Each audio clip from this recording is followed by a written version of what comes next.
देहरादून में एक ऐसा हॉस्टल है जिसे लोग हॉन्टेड हॉस्टल के नाम से जानते हैं, क्योंकि वहाँ रह रहे बच्चों का कहना है कि वहाँ लगे झूलों में रात को अपने आप झूला झूलने की आवाज़ आती है और ऐसा लगता है कि कोई झूला झूलते हुए बातें कर रहा हो।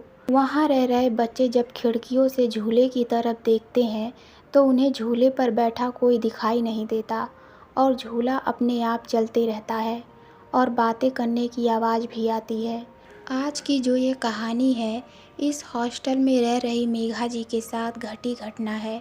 अब यह कहानी मैं उन्हीं के शब्दों में जारी रखूँगी। मेरा नाम मेघा है। मैं और मेरी बहन प्रीति 2 साल से इस हॉस्टल में साथ रह रहे थे, पर एक दिन मेरी बहन प्रीति कुछ दिनों के लिए घर चली गई थी। हॉस्टल के जिस रूम में हम रह रहे थे, उसमें मैं और मेरी बहन ही थे।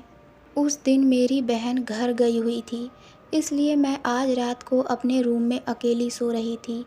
रात के 12 बजे ही होंगे, तभी मेरे रूम के दरवाजे पर किसी ने थपथपाया, लेकिन मुझे सही से सुनाई नहीं दिया और उसके थोड़े ही देर बाद फिर से किसी ने आवाज़ लगाई, दरवाज़ा खोलना मेघा, मैं प्रीति। और इस बार मैंने साफ साफ सुनी, यह प्रीति की ही आवाज़ थी। मैं सोच ही रही थी कि प्रीति इतनी रात को यहाँ कैसे, वो तो आज घर गई हुई थी।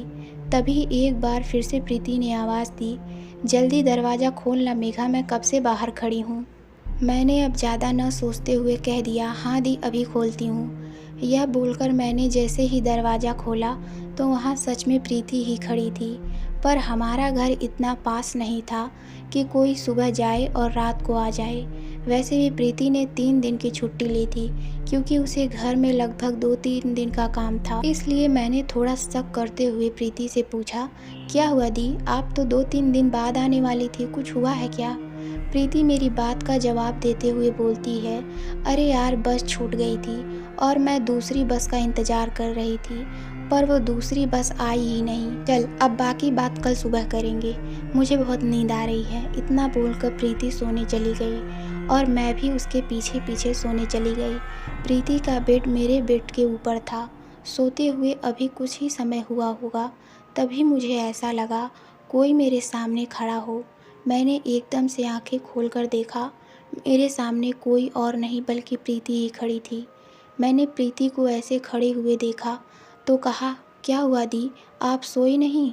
मेरी बात का जवाब देते हुए प्रीति बोलती है, मुझे डर लग रहा है, मैं तेरे ही साथ सोऊंगी। मुझे लगा इतनी रात को इतनी दूर से आई है, क्या पता इसलिए डर लग रहा हो। इसलिए मैंने प्रीति को अपने ही साथ सोने दिया। सोते हुए अभी कुछ ही देर हुआ होगा, तभी मुझे ऐसा लगा जैसे कोई मेरे गले पर हाथ फेर रहा हो। मैंने पहले तो इस पर ज़्यादा ध्यान नहीं दिया, पर लगातार हाथ फेरने की वजह से मेरी नींद टूट गई और मुझे ऐसा लगा कि प्रीति हाथ फेर रही है। इसलिए मैंने उसे मना करने के लिए जैसे ही उसकी ओर पलटी तो जैसे मेरा खून जम सा गया हो और दिल की धड़कन अपनी आप दुगनी रफ्तार से चलने लगी।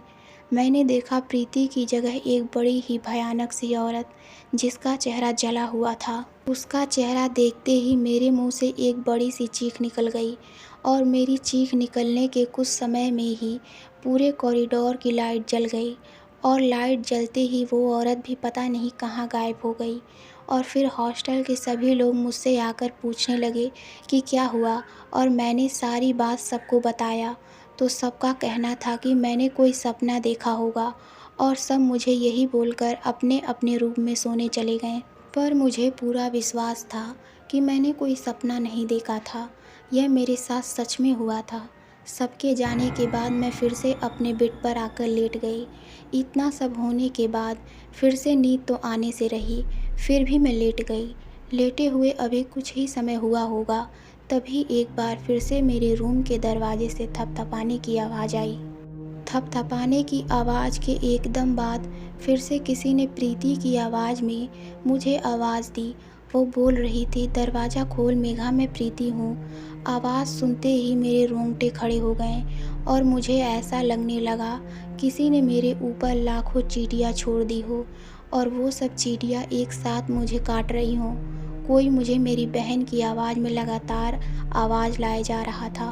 वो बार बार यह बोल रही थी, मेघा दरवाज़ा खोल, मैं तेरी बहन हूँ प्रीति, देख कब से ठंड में खड़ी हूँ। उसकी बात सुनकर एक बार तो मुझे ऐसा लगने लगा था जैसे सच में मेरी बहन ही आवाज़ लगा रही हो और मैं जाकर दरवाज़ा खोल दूँ।